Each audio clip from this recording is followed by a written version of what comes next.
Yeah. So, yeah, when we were talking about when you were saying people just being like, I'm bad with money, how do you start when someone that's just like what they think? Let's say they've clicked on this show and they're like, this is just what I'm like. So the first thing we would say is we would say, "Oh, okay, well, like what makes you bad with money?" Right. Right?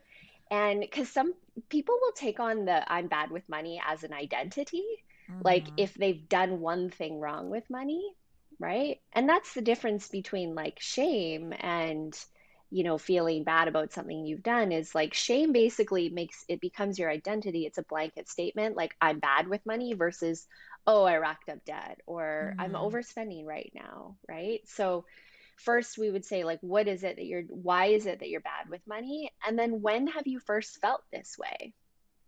And Yeah. then we would start to go into, like exploring like when they first came up with this belief and then we ask a question which is really illuminating, which is whose shame is this?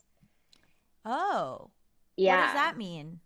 It means like, so whose shame is this helps us separate the shame from our identity and helps us separate our innately worthy selves from the narrative.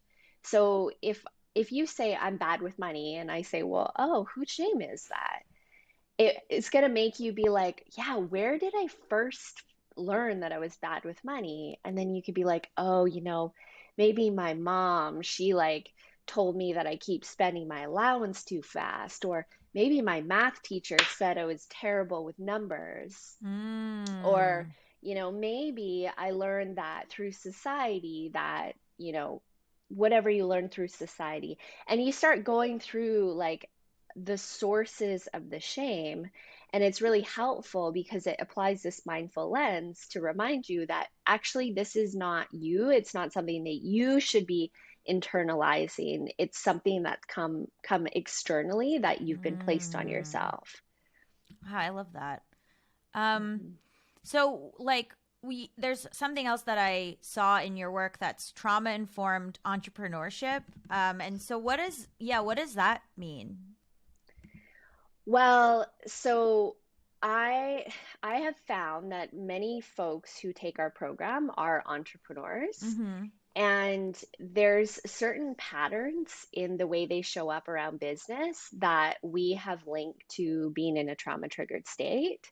So undercharging, having like extreme anxiety around setting prices, financial avoidance, not filing taxes, not hiring a bookkeeper, like really being in scarcity when it comes to their business, giving a lot of things away for free. Mm-hmm. Um, Feeling like imposter syndrome, but it's Mm-hmm. actually not imposter syndrome. It's more of, like dominant culture says that we actually don't fit in this role in business unless we're white male, like, Mm-hmm. and so we started to see all these patterns with different entrepreneurs. And then we took the trauma of money work, and started linking it directly into entrepreneurship. And we noticed that a lot of entrepreneurs were bringing in their own personal relationships with money, and then where their identity sits within dominant culture's view of like success and being an entrepreneur. And that impacted the way they showed up in business.